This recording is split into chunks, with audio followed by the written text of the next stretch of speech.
Welcome to Tamil Royal kitchen. இன்றைக்கி வந்து நான் கருணக்கிழங்கு ஃப்ரை பண்ண போகிறேன். அது எப்படி செய்யலாம் பார்க்கலாம் வாங்க.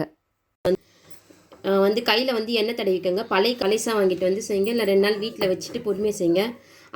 இந்த மாதிரி சிப்ஸ் ஃப்ரை வெட்டுறோம்ல, அந்த டிசைனில் வெட்டிக்கிட்டிங்கன்னா பிள்ளைங்களுக்கு ரொம்ப பிடிக்கும். உங்களுக்கு அரிப்பு கொஞ்சம் கம்மியாக இருக்கும்.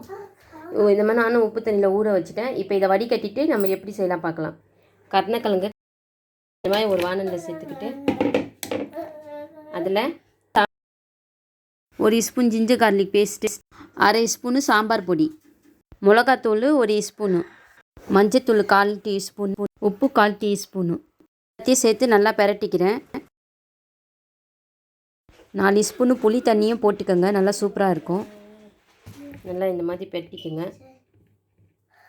நான் வந்து எண்ணெய் வந்து 1 ஸ்பூன் இதில் சேர்த்துக்கிறேன். ரொம்ப ஈஸியாக இருக்கும், உடனே செஞ்சிடலாம், ரொம்ப டேஸ்டியாகவும் இருக்கும். இப்படி நீங்கள் உப்பு ஏறத்துக்கு ஒரு 5 மினிட்ஸ் விட்டு வைக்கிறதுக்கு. எண்ணெய் 3 ஸ்பூன் சேர்த்துக்கோங்க. உளுந்து கடுகு 1.5 ஸ்பூன் சேர்த்துக்கிறேன்.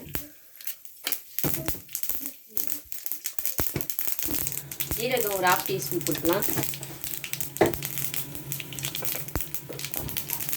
கருவேப்பிலை சேர்த்துக்கலாம். பூண்டு 2 பல்லு, சும்மா 2 பல்லு சேர்க்குறேன். நான் வந்து பெருங்காயத்தூள் நல்லா வறுத்துக்கோங்க. இது அப்படியே இதில் சேர்ப்போம்.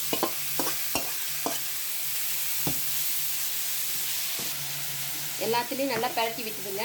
இது ரொம்ப ஈஸியான பொரியல், ஆனால் செம்மத்திய டேஸ்ட்டாக இருக்கும். சாம்பாருக்கு ரசத்துக்கெல்லாம் அருமையாக இருக்கும், ரொம்ப உருண்டு இருக்கும்.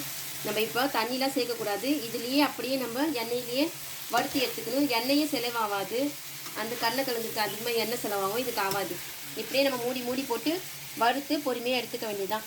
போதுமான உப்பு மிளகாத்தூள் எல்லாம் சேர்த்தாச்சு, அவ்வளோதான் நம்மளுக்கு வேலை. இதாச்சு நம்ம ஒரு மொறுன்னு டேஸ்டியாக கொஞ்சம் எண்ணெயிலேயே அழகாக பொரிஞ்சு வந்துடுச்சு.